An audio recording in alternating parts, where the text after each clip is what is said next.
Hello students, welcome to SS443 International Economics. In part 2 of my lecture today, I will be talking about the rest of chapter 2 and the difficulties in regulating international banking.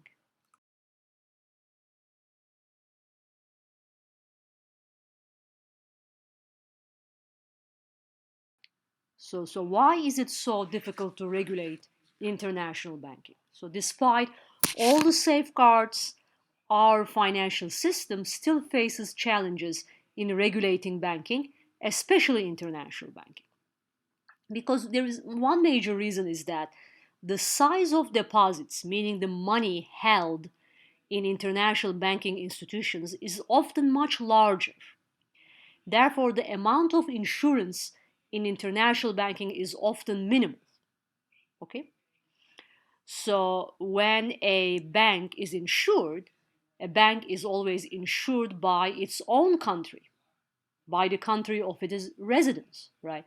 Chase Manhattan, for instance, is insured by the United States government, meaning the FDIC.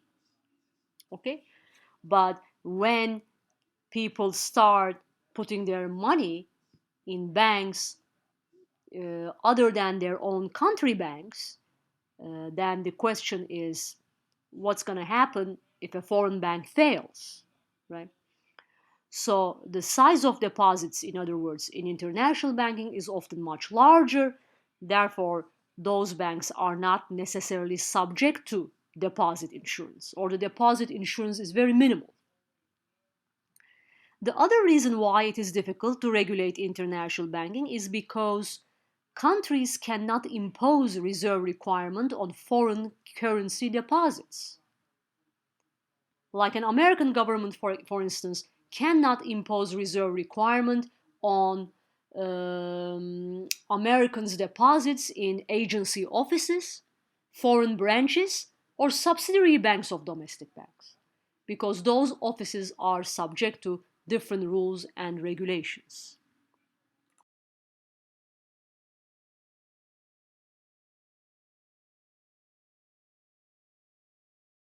Okay?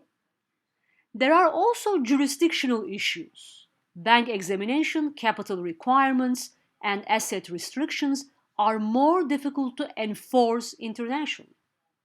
We can enforce them domestically, but they're very difficult to enforce within the international environment. Distance and language barriers make monitoring or regulations more and more difficult. Different assets with different characteristics exist in different countries, making judgment difficult. Okay?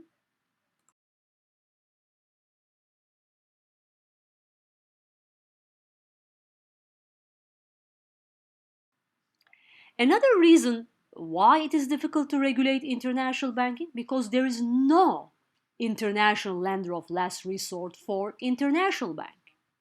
As I said before, each bank is subject to the supervision or regulation of their own jurisdiction.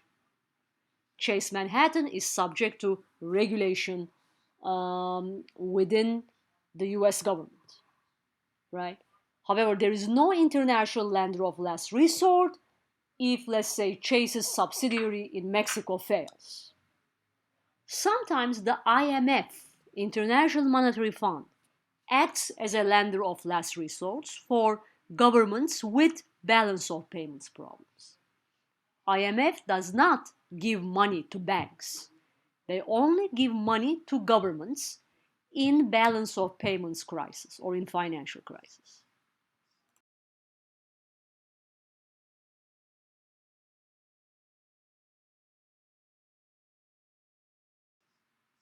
The other problem is that derivatives and securitized assets make it harder to assess financial stability and risk because they are not recorded on the traditional balance sheet of banks. Okay?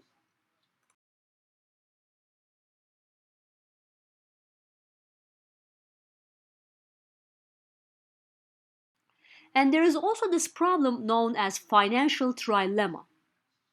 What's a financial trilemma? I mean, this concept refers to the fact that international banking system is harder to regulate than a national system. Okay? International banking system is much harder to regulate than a national system. The reason why this is the case is because banks can always shift their business among different regulatory jurisdictions.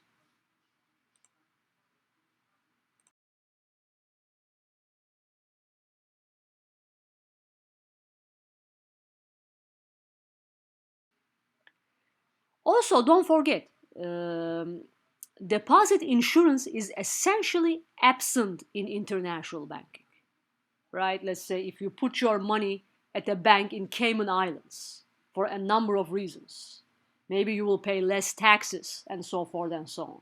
But if your money, something happens to your money, or if that bank in Cayman Island fails, trust me, that will not be subject to deposit insurance. So we say that deposit insurance is essentially non-existent in international banking.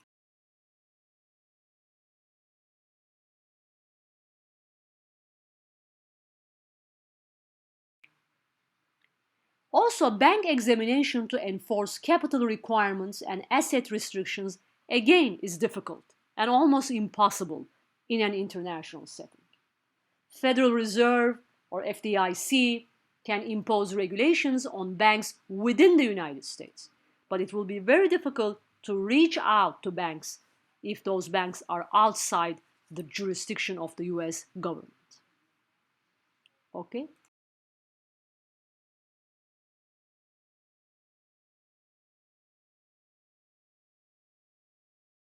So essentially, financial trilemma constrains what policymakers in an open economy can achieve. This trilemma describes the constraints what policymakers in an open economy can achieve. At most, two goals from the following list of three are simultaneously feasible. So there are if there are three goals on the agenda of the regulators, two of them can be possible at the same time. Two of these goals can be feasible or possible at the same time or simultaneously. Okay?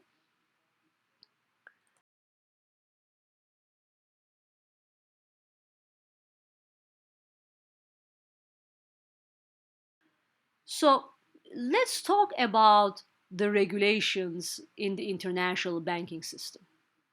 Okay? Starting with the Basel Accords. Basel Accords have tried to regulate the activities of international banks.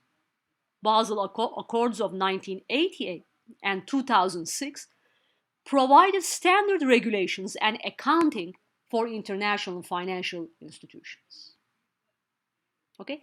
They develop risk-based capital requirements where more risky assets require a higher amount of bank capital.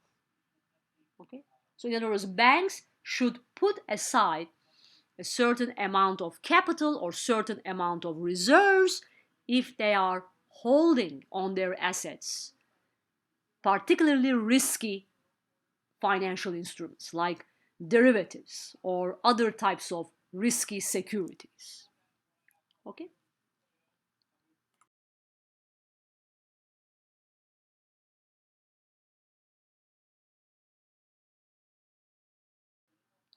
However, core principles of effective banking supervision was developed by the Basel Committee in 1994 for countries without adequate banking regulations and accounting standards.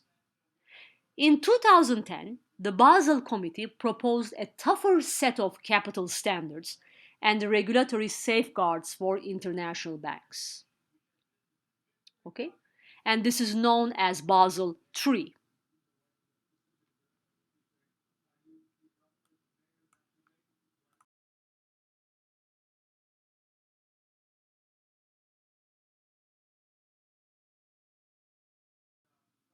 In April 2009, at the height of the global financial crisis, the Financial Stability Forum became the Financial Stability Board with a broader membership, including a number of emerging market economies and a large permanent staff.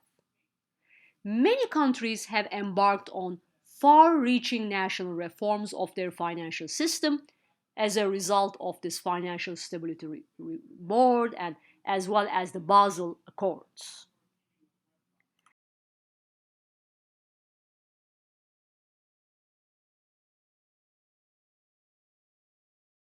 There is also the issue of the macroprudential perspective. Okay, the macroprudential perspective suggests that ensuring that each individual financial institution is sound will not ensure that the financial system as a whole is sound. Okay, so we need to use or apply a macroprudential perspective to make sure that the whole financial system as a whole is sound. The problem here is the problem facing the regulators, right? National financial regulators like the Federal Reserve or the US Treasury Department of the FDIC often face fierce lobbying from their home financial institutions, which argue that stricter rules would put them at a disadvantage relative to foreign rivals. The Basel multilateral process plays an essential role in allowing governments to overcome domestic political pressures against adequate oversight and control of the financial sector.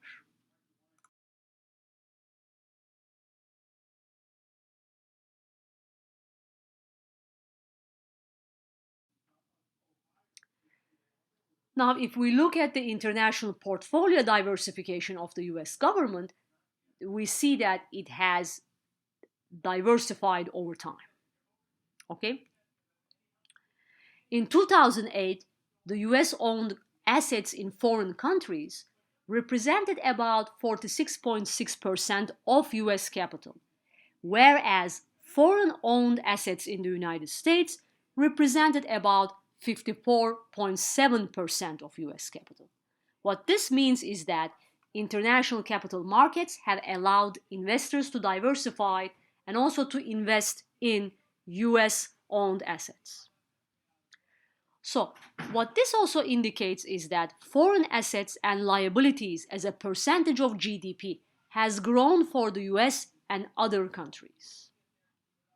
Okay?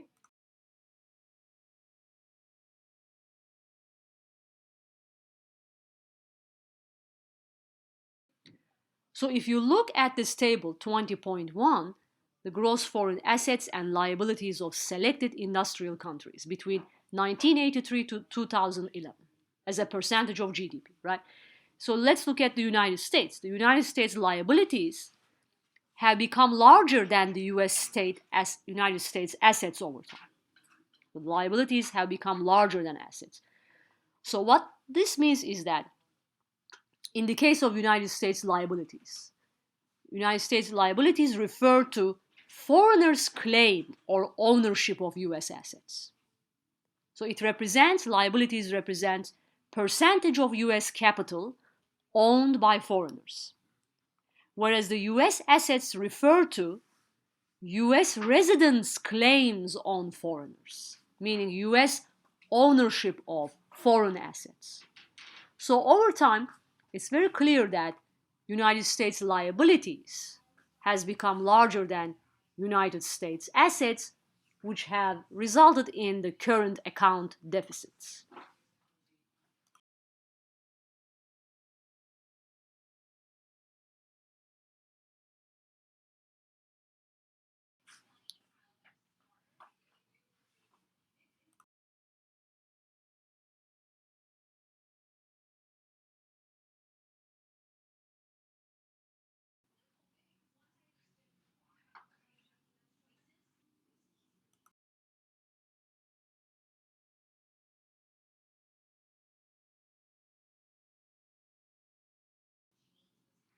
In reality, the national saving and investment levels are highly correlated and even positively related.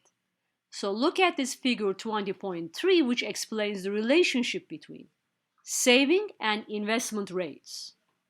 So what this means is that countries with high levels of savings lend to other countries for investment projects. Countries with high levels of savings can also borrow from other countries for investment projects. So there's a positive relationship between savings and investments. Because if a country has a lot of savings, they can also borrow money in order to invest within their domestic economy. Okay?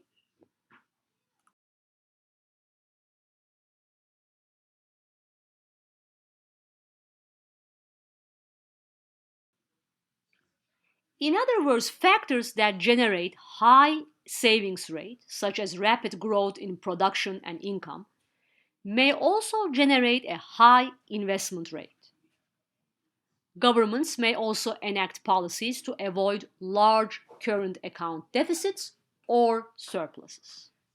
One way to avoid a large current account deficit, of course, is to generate a high saving rate with rapid growth in production and income.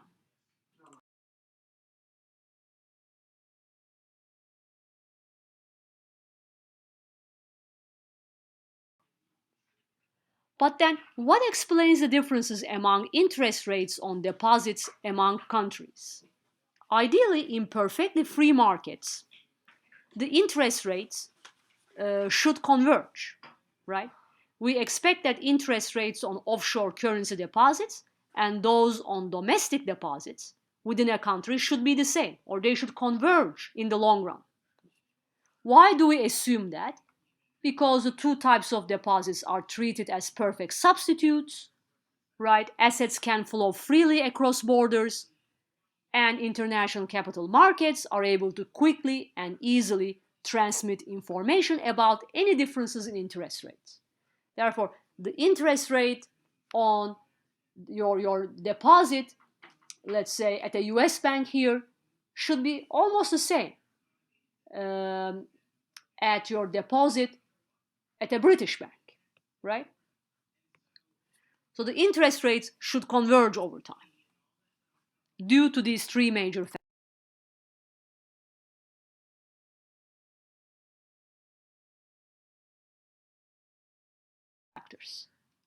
Therefore, capital mobility explains the convergence in interest rates.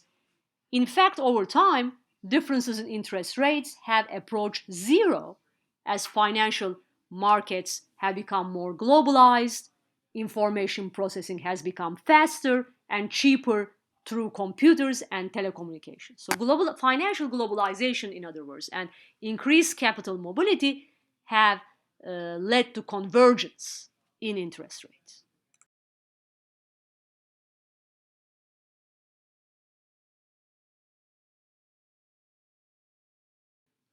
So as we can see here, up until the financial crisis of 2008, the difference between the London and the US interest rates on dollar deposits was almost close to zero. So, but with increased risk, the interest rates also began to diverge. And this risk was the collapse of the Lehman Brothers in 2008. So with increased risk, we see big divergence among the interest rates and also flight to safety. So you can see here how the interest rates spiked up sharply in the fall of 2008 as the investment bank Lehman Brothers collapsed.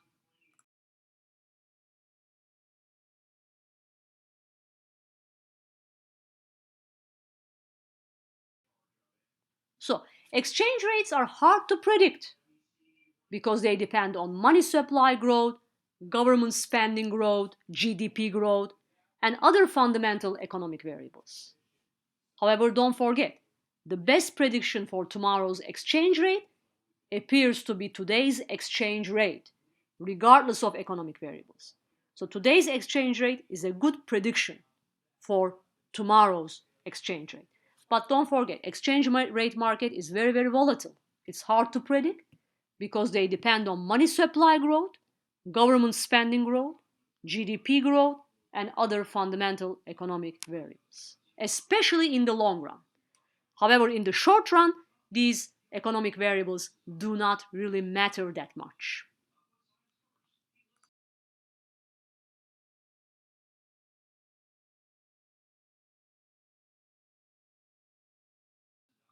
So comparative advantage theory, we said, explains the gains from trade of goods and services for other goods and services. The theory of intertemporal trade explains gains from trade of goods and services for assets. Theory of portfolio diversification explains gains from trade of assets for assets, like buying and selling stocks and bonds.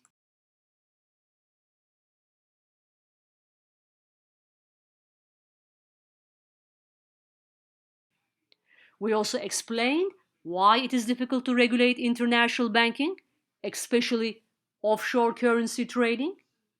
International banking is not regulated in the same manner as domestic banking because in international banking, don't forget, there is no international lender of last resort. Banks are always bailed out by their own governments, meaning by their own central banks.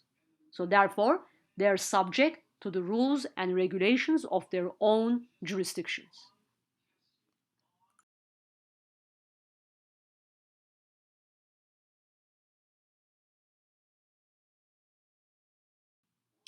There is also more convergence in interest rates due to increase in financial globalization as international capital markets have developed and globalized.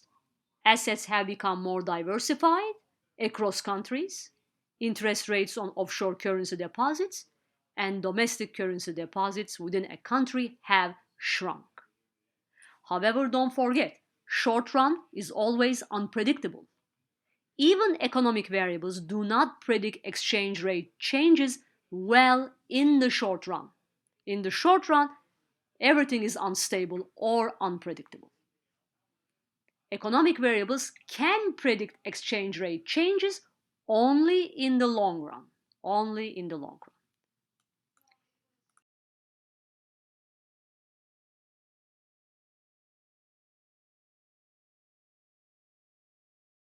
Again, thank you for listening to my lecture, and hopefully I will see you guys in the next lecture. Take care and have a good day, and make sure to prepare for your final examination. Bye bye.